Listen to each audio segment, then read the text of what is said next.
Alors voilà, on va faire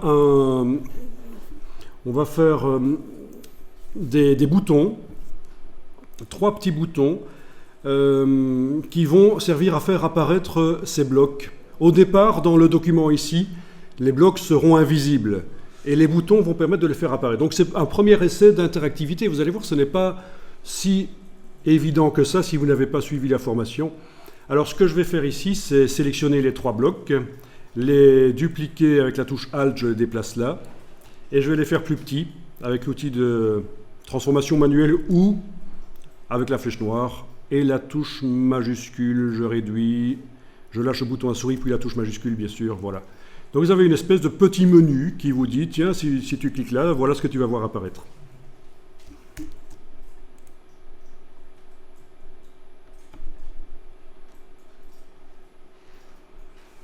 Ok, alors il faut absolument bien nommer les choses. Donc on va le faire, parce que sinon pour la programmation on ne s'en sort pas.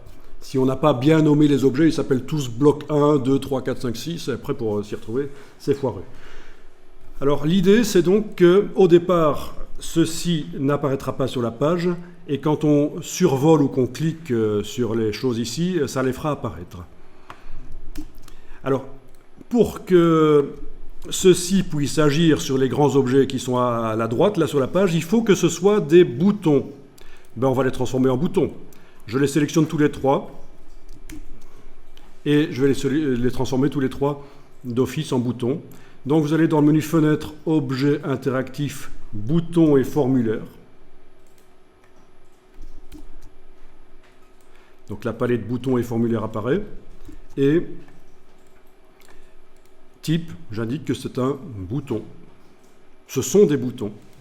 Voilà.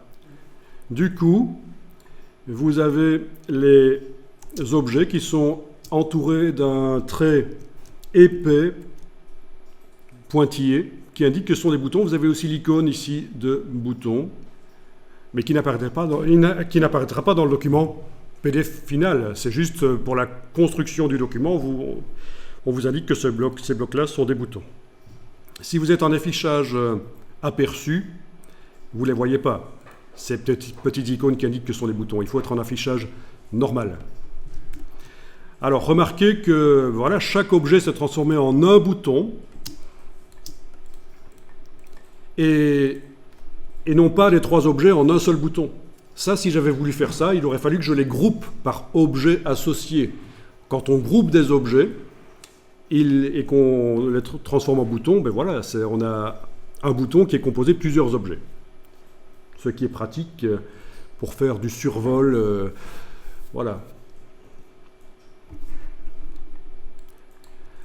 Alors, on va les nommer correctement. Donc, le premier ici, je le sélectionne tout seul.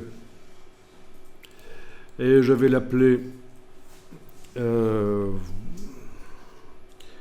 bouton du haut, puisqu'on en a 3. Hein. Vous avez fait 3 boutons. Hein. Je vais appeler ça bouton du haut. Celui-ci, je vais l'appeler bouton du milieu.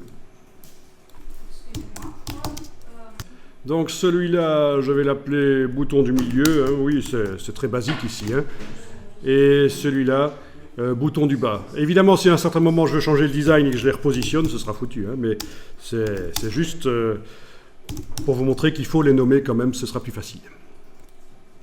Bouton du bas, bouton du milieu et bouton du haut. Parfait. Alors, même chose pour les autres. On va les transformer en boutons. Les blocs colorés là, sur la droite, on va les transformer en boutons. Pourquoi? Parce que si on veut agir sur un objet dans un PDF interactif, il faut qu'il soit un bouton, même si on n'a aucune intention de cliquer sur lui pour que ça fasse quelque chose. Pour qu'il soit modifiable par un vrai bouton auquel on va ajouter une fonctionnalité, cela, il faut que ceci soit aussi des boutons. Donc un bouton ne peut agir que sur un bouton. Enfin, ça peut aussi agir sur une vidéo ou sur du son, bien sûr, mais s'il s'agit de blocs InDesign, d'images, il faut les transformer en boutons. Donc voilà, c'est ce on va faire ça aussi. On va sélectionner les 3 blocs là sur le côté, et ici on va les transformer d'un coup tous en boutons. Vous voyez, vous avez bien sûr des petites icônes qui permettent de convertir en boutons dans le bas de la palette boutons et formulaires. Il y a toujours 36 manières de faire les choses dans les logiciels Adobe, on est d'accord, hein. Alors, une fois qu'ils sont tous les 3 transformés en boutons, celui-là je vais l'appeler bloc du haut. Celui-là bloc du milieu et l'autre bloc d'en bas. Évidemment.